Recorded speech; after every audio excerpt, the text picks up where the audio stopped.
안녕하세요, 구독자 여러분. 구독과 좋아요는 채널 운영에 큰 힘이 됩니다. 안녕하세요. 부산에서 친정 부모님과 함께 세탁소를 운영하고 있는 30대 중반 여성입니다. 곧 출산을 앞두고 있는 막달 산모이기도 하고요. 몸이 무거워진 탓에 친정엄마에게 옷수선 기술을 배우며 나름 태교에 힘쓰고 있어요. 저도 주부이고 곧 아이 엄마 되는 입장이라 시댁, 결혼 사연에 그렇게 공감이 많이 가더라고요. 그러다 제가 겪은 일도 사연으로 보내보면 어떨까 싶어 남편의 동의를 구하고 이렇게 글을 적어봅니다. 그때 제가 겪은 일을 생각하면 괜히 제가 오지랖을 부려 시동생에게 상처를 남겨준 게 아닌가 싶어 마음이 아프기도 하네요. 지금이야 몇 년의 시간이 흘러 언제 그랬냐는 듯이 다 잘 지내고 있지만 말입니다. 그럼 어떤 사연인지 궁금해하실 것 같아 바로 시작하겠습니다. 얘들아, 어떡하면 좋니? 어머니, 무슨 일 있으세요? 아주 큰일 났다. 지금 집이 다 넘어가게 생겼어. 일을 어쩜 좋니? 네? 그게 무슨 말씀이세요? 집이 넘어가게 생기다니요? 우리가 좀 더 잘 살아보겠다고 주식이랑 건물에 투자를 좀 했는데, 글쎄 그 투자자랑 연락이 안 돼. 옆집 김 여사랑 같이 했는데, 아무래도 사기당한 것 같다고. 아이고, 일을 어떡하면 좋니? 엄마, 지금 그게 무슨 말이야? 주식은 뭐고 투자는 뭔데? 자식들한테 좀 더 물려주겠다고 내 아버지랑 머리 싸매고 고심한 끝에 투자한 건데 그게 글쎄 사기라는구나. 노후자금이랑 가진 거 다 털었지 뭐.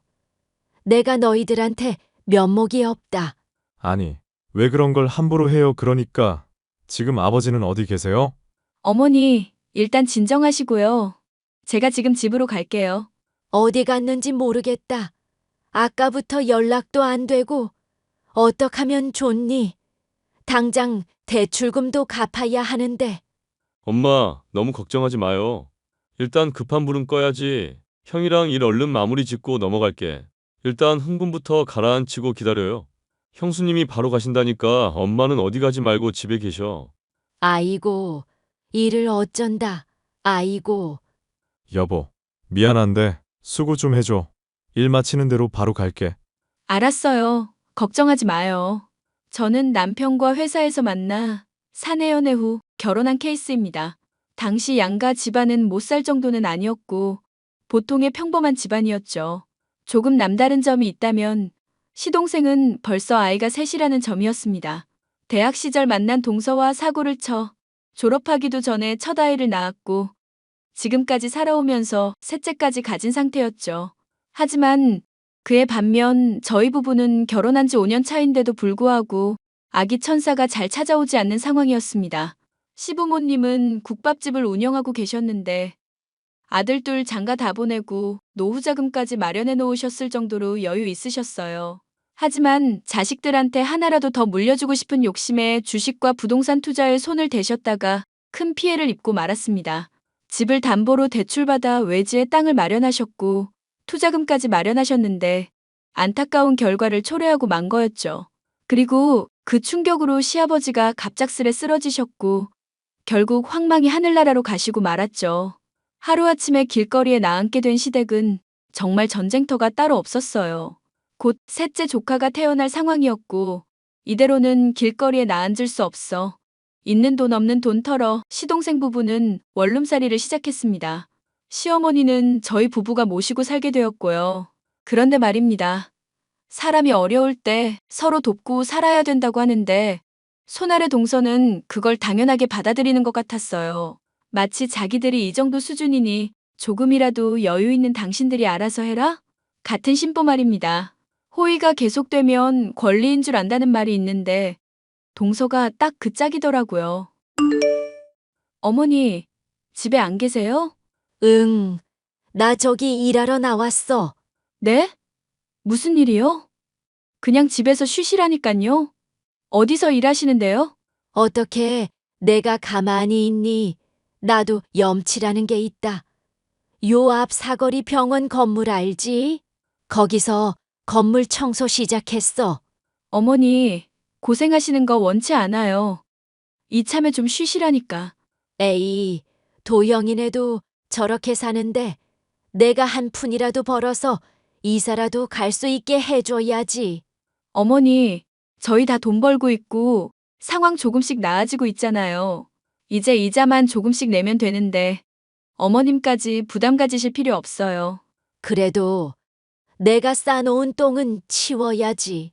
너희들 잘 먹고 잘 살게 해주겠다고 우리가 얼마나 개고생을 했는데 그대로는 아니지만 조금이나마 보탬이 된다면 뭔들 못하겠니? 어머님, 아버님도 그렇게 되시고 하루라도 마음 편하실 날 없었잖아요. 누구보다 저희가 더 잘 알아요. 그러니 마음 쓰지 마시고 힘들게 일하지도 마시고 이제는 좀 편하게 사세요. 말이라도 고맙다. 그나저나 둘째네는 연락 자주 오니? 새아가가 곧 출산인데 가뜩이나 올여름이 덥다는데 걱정이 이만저만 아니구나. 매일 연락하는 건 아니지만 종종 연락 와서 아이 맡기기도 하고 그래요. 도울 수 있는 건 도와야죠. 아이들 때리고 몸 건사하는 것도 힘들 텐데요. 그러게 말이다. 큰애니가 있어서 든든하구나. 오늘은 일찍 끝나는 날이니까 내가 들어가서 빨래 좀 해놓으마. 너도 일 보고 천천히 들어오렴. 아이들 데리고 원룸살이를 한다는 게 쉬운 일이 아니라는 건 잘 알고 있었고 모두가 안타까워하는 그런 상황이었습니다. 저희 부부야 다 일을 하고 있던 입장이었고 상대적으로 여유가 있었어요. 돈을 벌어도 한 푼이라도 더 버는 입장이라 서로 배려하자는 취지에서 시동생의 상황을 더 배려해주게 되었죠. 시어머니는 건물 청소 일을 하며 조금이라도 살림에 보태겠다고 난리통이셨고 그런 어머니를 보며 저희 부부 그리고 시동생은 빚부터 해결하자는 심산으로 더욱더 열심히 일하게 되었답니다. 어느 정도 시간이 지나고 숨통이 트일 무렵 저에게도 고민이 생겼습니다. 바로 아이 문제였어요. 저는 회사를 다녀 바쁜 생활 때문에 아이가 생기지 않는 것 같아 회사를 그만두고 자녀 계획을 세우기로 했습니다. 시댁 상황이 여의치 않았지만 더 이상 자녀 계획을 미루다 보면 영영 못 가질 것 같았으니까요. 친정 부모님이 도와주신다고도 했고 저희 부부가 이제는 정말 아이를 가져야겠다고 마음먹었기 때문이었죠. 그러면서 세탁소를 운영하던 부모님을 도와 일을 시작했고 조금씩 규모를 키워나가게 되었답니다. 당신 세탁소 일하는 거 안 힘들어? 회사 다니면서 권 부장님 눈치 보는 것보다는 나아. 엄마도 있고 아빠도 있고 밥도 챙겨주지. 좋은데? 그래도 안 하던 일하면 좀 버겁잖아. 몸은 좀 어때? 컨디션은 나쁘지 않아. 당신은 요즘 매일 야근하는데 당신이야말로 보약이라도 지어 먹어야 하는 거 아니야? 도련님도 그렇고. 우리야 뭐 어쩔 수 없지. 장인어른이 도와주신 것도 있지만 그래도 우리 힘으로 다시 일으켜 세워야지. 그게 차라리 마음 편해. 당신이 그렇다면 뭐. 어머님은 청소일 안 하셨으면 좋겠는데. 계속 고집이시네. 그러게 무릎도 안 좋으시다면서 어제도 새벽에 나가서 오후 늦게 오셨다는데. 매일 같은 시간도 아니고 그렇게 패턴이 바뀌면 좀 힘들지 않나? 내 말이 차라리 집에서 할 수 있는 걸 찾아볼까? 부업 같은 거 말이야. 그냥 엄마 마음 편하게 하고 싶은 대로 하게 내버려 두자. 힘들면 힘들다고 말씀하시겠지. 그래, 그럴게. 그나저나 세탁소 일 배우면서 주변에 배달 가거나 그런 것도 좀 해보려고 하는데 당신 생각은 어때? 장인어른 장모님만 좋다면야. 요즘엔 그런 게 대세잖아. 세탁물 수거하고 가져다 주고. 상의 좀 해봐야겠다. 이따가 저녁에 만나. 응, 고생해. 형님, 지금 뭐 하세요? 아, 지금 손님 옷 수선하고 있지. 무슨 일 있어? 몸도 무거워서 어디 나가지도 못하고. 동서 많이 답답하겠다. 그러게 말이에요. 날이 갈수록 배는 더 불러오고. 외출해 본 지가 언젠지. 답답해서 어떡하노. 내가 뭐 도와줄 건 없어? 아, 안 그래도 부탁 좀 하려고요. 이번 주 주말에 아이들 좀 봐주실 수 있어요? 출산 전에 친구들 모임도 있고 아이들도 그 원룸에서만 지내니 답답해하기도 하고. 그럼. 아이들이랑 나랑 잘 노니까 걱정하지 말고 맡겨. 정말이죠? 딴 말하기 없기에요. 아이들 봐주는 게 뭐 대수라고. 아이들 먹을 간식이나 영양제 같은 것만 꼼꼼히 챙겨주고. 역시 우리 형님은 될 줄 알았어. 아니, 친구들 모임인데 애들 데리고 가자니 분위기 흐릴 것 같고, 저도 출산 전에 마지막 모임 될 것 같아서요. 이 정도는 이해해 주실 수 있죠? 그럼 토요일만 맡아주면 되는 거야? 네, 일단은요. 모임 나가봐야 알겠지만 분위기 무르익고 그러면 밤도 샐 것 같아요. 에이, 내일 모레 출산할 사람이 밤까지 새면서 노는 건 좀 아니다. 아이도 아이지만 몸을 생각해야지. 그나저나 어제 검진 다녀온 건 뭐래? 별일 없어요. 아기도 잘 크고 있고 이제 출산만 하면 되니까요. 아무튼 형님, 저 그럼 애들 짐 쌀게요. 그래. 그럼 내가 이따가 데리러 갈게. 네, 감사해요. 시동생 부부가 원룸에서 생활하는 바람에 가끔씩 아이들을 저희 집에 데려오곤 했는데요. 막달 임산부인 동서가 쉬는 시간도 있어야 하고 가끔 약속이 있을 때면 종종 맡기곤 했었답니다. 그런데 언제부터인가 아이들을 맡기는 게 자연스러워졌고 제가 회사를 그만둔 이후부터는 아예 대놓고 애들 보내면 안 되냐고 하더라고요. 사실 예전에 동서가 저에게 말실수한 게 있는데 결혼하기 전에 친정집에 대해 이야기하니까 집안 퀄리티가 안 선다고 했었나? 그랬을 거예요. 뭐 지난 일이니까 이제는 아무렇지 않은데 당시에는 제가 많이 상처받았었거든요. 아무튼 동서는 저에게 아이들을 자주 맡겼고 외출하는 일이 잦았었답니다. 동서도 시댁이 그렇게 되고 나서는 뭐라도 해보겠다는 심산으로 공동구매나 구매 대행을 해주는 일을 하더라고요. 자기 딴에는 유명한 인플루언서라며 온 동네방네 떠들고 다니며 자랑해대기 바빴죠. 근데 딱 거기까지였어야 했습니다. 자랑을 넘어서서 아예 상대방을 까내리기 시작했기 때문이었죠. 형님, 저 이번에 효소 공동구매하는데 이참에 형님도 드셔보시는 거 어때요? 나는 딱히 생각이 없어. 먹고 있는 제품도 있고 요즘 임신 준비한다고 음식 가려서 먹고 있거든. 미안. 뭐 좋은 거라도 드시나 봐요? 제가 팔아서 안 드시는 건 아니고요. 그런 게 아니야. 한약도 먹고 있고 여러 가지 신경 쓸 게 많아서. 아니, 제가 이거 많이 팔면 그만큼 이익인데 형님도 어느 정도 팔아주셔야죠. 같은 며느리끼리 의리가 있지. 사돈 어른들은 효소 같은 거 안 드세요? 글쎄? 워낙 알아서 잘 챙겨 드셔서 딱히 필요한 게 있으신가 모르겠네. 여쭤봐 줄까? 아니, 영양제가 한두 푼도 아니고 세탁소 하면서 그런 거 사 먹을 벌이나 돼요? 지금 무슨 뜻으로 이야기하는 거야? 아니, 남들이 맡기는 옷 수선해주고 다림질 몇 번 해주면 꼴랑 몇천 원 받고 그러는데 그게 생활이 되냐고요. 그건 동서가 신경 쓸 일이 아닌 것 같아. 어머, 말 되게 이상하게 하신다. 누가 보면 제가 저격이라도 한 줄 알겠어요? 형님이 애초에 생각을 삐딱하게 하니까 애도 안 들어서고 그러는 거예요. 저처럼 돈도 벌고 적당히 쿨한 마인드를 가져야 한다고요. 저 보면 모르세요? 동서, 지금 말 다 했어?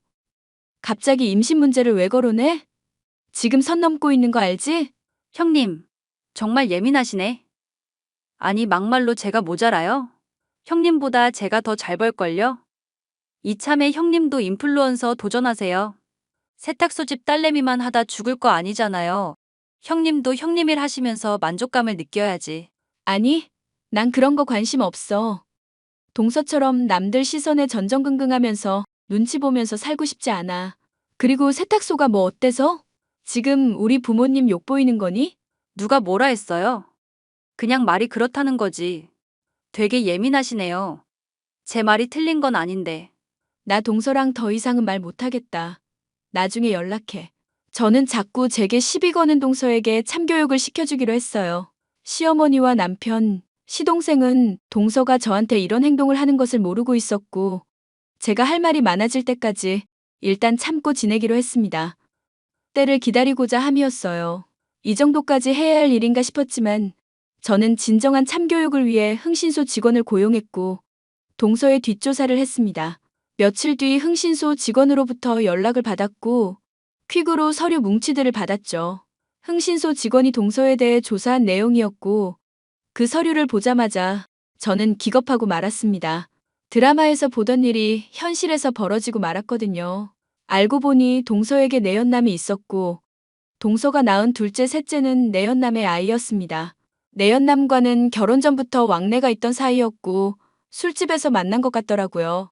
당시 시댁 형편이 여유 있을 때라 돈이 많아 보이던 시동생에게 의도적으로 접근한 거였습니다. 그뿐만이 아니었어요. 인플루언서다 뭐다 하면서 광고나 협찬을 빌미로 뒷돈도 챙겨 먹고 있었더라고요. 물론 지금까지 쭉 내연남을 만나오고 있었고요. 저는 이 기막힌 사실을 어떻게 해야 하나 며칠을 혼자 끙끙 앓았습니다. 저희 집 이사를 앞두고 있기도 했고 일단 이사를 끝내고 나서 어떻게 말할지 생각해 보기로 했죠. 형님, 신혼집이 넓네요. 이번에 이사하신 집 방도 넓던데. 우리 집이 좀 좁아서 그런데 둘째랑 셋째 그 집으로 보낼게요. 첫째는 그이가 봐주기로 했고 저 친구들이랑 해외여행 좀 다녀오려고요. 당분간 부탁 좀 드릴게요. 어머니도 계시니까 힘든 건 없겠지. 불임인데 언제 애 키워보겠어.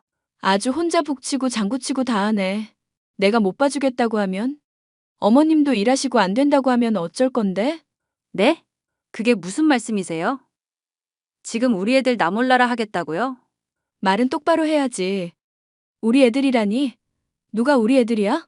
형님 왜 그러세요? 그럼 우리 애들이 아니란 소리세요? 형님 불임이더니 자궁이 고장난 게 아니라 뇌가 고장나셨네. 지금 무슨 말 하는지는 알고나 짓거리는 거야? 내가 모르고 하는 소린 줄 알지? 첫째는 도련님 애인 거 확인했고, 둘째, 셋째는 아닌 것 같던데? 네?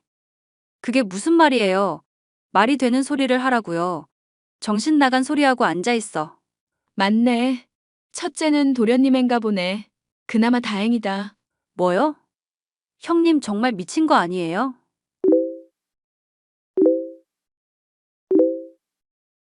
이거 보고도 그런 소리 할 수 있나 보자. 내가 모르고 하는 소리 아니라고 했을 텐데? 아, 이게 뭐야? 형님 제 뒷조사했어요. 하면 뭐가 달라져? 야, 적당히 해야지. 남의 귀한 집안에서 이게 뭐 하는 짓이야? 도대체 이게 무슨 경우인지. 형님이 무슨 말씀하시는지도 잘 모르겠고. 낯술이라도 하셨어요? 아니, 나 술 한 잔도 안 했고, 정말 지극히 정상이거든? 말이 많아지는 거 보니까 사실이네. 이왕 이렇게 된 거 도련님이랑 어머님한테 다 말씀드려야겠다. 말하기만 해봐요. 내가 가만 안 둘 거야. 남의 가정 파탄 내고도 네가 잘 살 수 있을 것 같아? 어쭈, 이젠 반말까지 하네? 그러게 동서가 감당할 수 있는 일을 했어야지. 집에 있는 아이들을 위해서라도. 안 그래? 형님, 아니 야. 너 내가 그런다고 쫄 것 같아? 그래 말해봐. 어디 한번 말해보라고. 내가 못할 줄 알고? 그게 소원이라면 말해줄게. 저는 그 길로 시동생 남편 시어머니를 한자리에 불러 모아 흥신소 직원에게 받은 서류를 내밀었습니다. 처음에 이게 뭔가 하고 보던 시선들이 점점 싸늘하게 식어가더군요. 정말 제가 까발릴 줄은 몰랐는지 연락해서 온갖 쌍욕을 하면서 발악을 해대는데 가관이더라고요. 서방님은 아무 말 없이 얼굴이 시뻘개지더니 그대로 자리를 박차고 나갔고 연락을 끊어버렸습니다. 이윽고 며칠 뒤 시동생이 저를 찾아왔는데 욕이라도 할 줄 알았더니 고맙다고 인사를 하더라고요. 동서는 이혼소송 당했고 상간녀 소송까지 당해 위자료 한 푼 못 받고 쫓겨나고 말았습니다. 첫째 아이만 시동생이 키우기로 했으나 멀쩡한 사람 미혼부 만들기 싫어서 큰 결심을 했어요. 저희 부부가 아이도 없고 시어머니는 나이도 많으셔서 저희가 아이를 돌보기로 한 겁니다. 시동생은 생각 정리도 할 겸 돈 벌러 간다며 외국으로 떠나더라고요. 형님, 아니 이 못돼 처먹은 년아. 남의 인생 조져놓고 너는 잘 먹고 잘 살겠다고. 그렇게는 못하지. 이봐요. 이미 다 끝난 사이인데 이제 와서 무슨 소용이지? 콩밥 안 먹은 걸 다행으로 알아. 뭐? 아니 이 미친년이. 야, 네가 그렇게 잘났어? 애도 못 낳는 여자가 어딜 감히. 너는 나랑 비교할 건덕지가 못 돼. 이봐 동서. 지금 앞뒤 분간 못하는 건 동서야. 여기가 어딘 줄 알고 깝쳐? 진짜 호되게 당해서 야산에 묻혀볼래? 나 원래 험하게 말하는 사람 아니거든? 그래, 어디 한번 해봐. 너는 내가 찢어 죽일 거야. 기대하고 있을게. 근데 아마 우리 근처에도 얼씬도 못할 거야. 접근 금지도 신청했고 통신 제한도 걸었거든.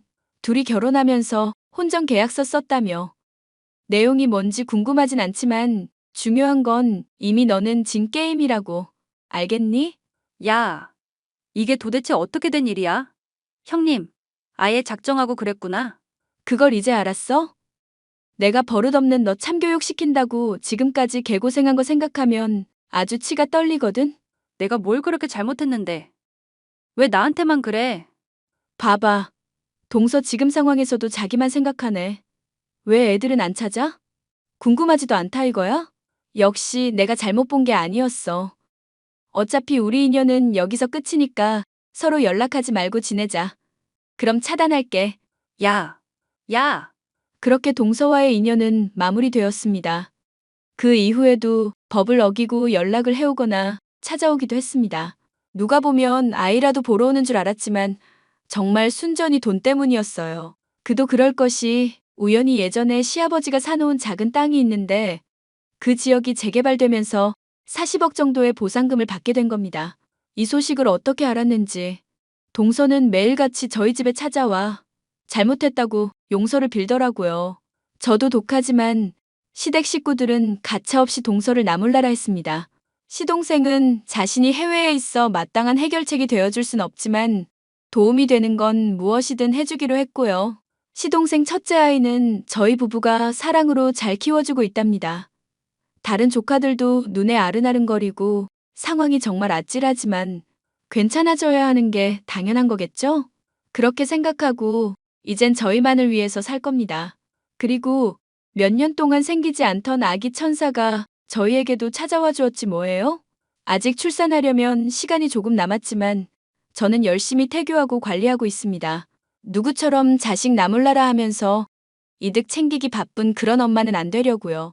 시어머니도 계시고 친정 부모님도 계시니까 아이한테 최선을 다할 겁니다. 제 구구절절한 사연은 여기까지예요. 곧 출산이 임박해오는 시기라 그 일이 벌써 1년 정도 지난 셈이네요. 지금 제 뱃속에는 깜찍하고 귀여운 여자아이들이 곤히 잠들어 있답니다. 아이들을 출산하면 정말 정신없을 거라 생각해요. 그럼 저는 더더욱 바빠지고 정신도 못 차리고 그러겠죠? 아무쪼록 제 사연 많이 들어주셔서 감사했습니다. 많은 공감이 되셨다면 응원의 댓글 부탁드릴게요.